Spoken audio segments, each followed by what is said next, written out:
Tapi kita mau zooman sampai kapan deh? Udah malam sekarang. Mana sekarang malam Jumat. Emang lu pada nggak takut buat diculik sama kuntilanak merah? Apaan sih, Mak? Lu jangan sebel gitu deh. Gue lagi sendirian lagi. Temenin gue sampai orang tua gue datang ya, please. Mak, BTW, lu ngomong gitu tahu nggak cerita kuntilanak merah?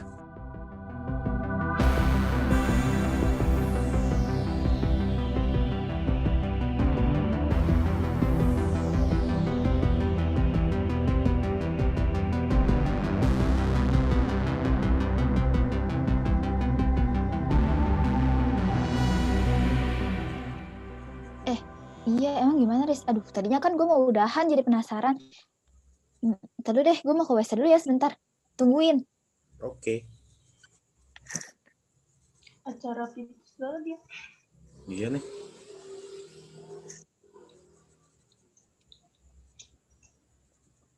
Wih, Sekarang, ayo cerita, Riz. Gimana? Kuntilanak merah. Lu tahu nggak kalau zaman dulu itu di Jalan Mati sana ada kejadian di tanggal 13 bulan ke-8 yang selalu dijadiin pamali buat orang-orang yang lewat. Enggak tahu. Emang gimana ceritanya? Oke, gue ceritain. Dulu, ada satu desa yang nggak jauh dari Jalan Melati. Di desa itu, setiap perempuan yang hamil pasti keguguran. Bisa dibilang, kutukan dan hal itu berlangsung selama 3 tahun berturut-turut. Tapi, setelah 3 tahun itu, ada satu orang perempuan yang berhasil ngelahirin bayinya. Orang-orang di desa pun heran dan bertanya-tanya. Dan pastinya, si ibu dari bayi itu pun ngerasain senang yang luar biasa. Karena sebelumnya sudah mikir kalau bayinya ini nggak bisa lahir. Waktu terus berjalan. Si ibu ini suka banget gendong anak-anaknya sambil bersenandung kecil. Sambil jalan-jalan di jalan Melati, maupun itu pagi atau sore. Sampai warga udah hafal kelakuannya. Oh iya, asal kalian tahu aja, semua perempuan di desa itu benci sama ibu ini. Gak ada yang peduli sama mereka yang kebetulan emang cuma tinggal berdua.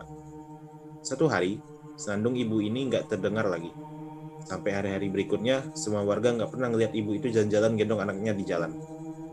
Warga pun bingung, karena nggak pernah satu hari pun lewat buat si ibu ini tanpa bersenandung gendong anaknya di jalan Melati. Ternyata seminggu kemudian, dan tepatnya tanggal 13 bulan 8, warga nemuin mayatnya di ujung jalan, dengan keadaan yang mengenaskan dan tubuhnya yang banyak bersimpah darah.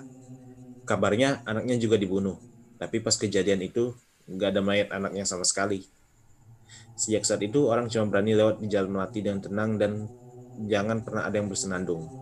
Karena kalau ada yang bersenandung, hantu ibu ini nggak segan-segan nyamperin dan akan ngira kalau itu anaknya yang hilang.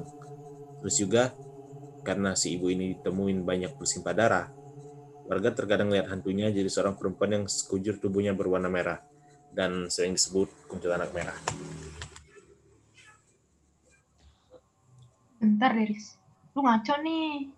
Gue habisnya pernah lewat jalan situ sama teman gue. Terus temen gue sama gue suka nyanyi-nyanyi gak jelas gitu. Kalau setiap pulang kampus malam-malam. Tapi kok gak apa-apa tuh, aman. Tentang bersahaja sampai saat ini. Ya, gue sih nyeritain apa yang gue denger sih, Bill. Ada mahasiswa yang lewat jalan itu malam-malam dan besoknya dia hilang. Mampus lo, Bill. Bentar lagi bakal ada yang ngetok-ngetok pintu lo. Apa sih?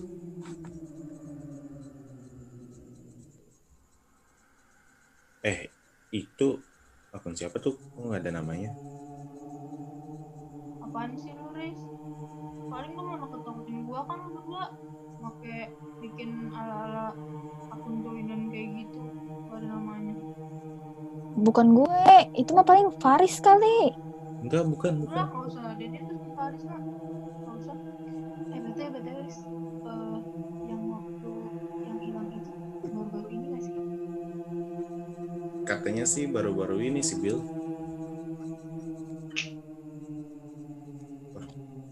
Apaan sih acara ngejebak segala nih lampu kamar gue?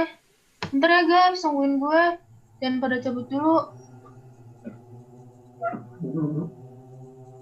Bill, Guys, mending udahan deh ngomong kayak ginian ya. Gue jadi parno. Jujurnya kamar gue gak pernah ngejebak ini. Mampus. Mati lagi tuh, Bill. Mampus. Udah, gue males. Apaan sih lu, Bil? Akun anonimnya lu juga kan? Kocak lu. Iya nih. Apaan sih? Bukan gue.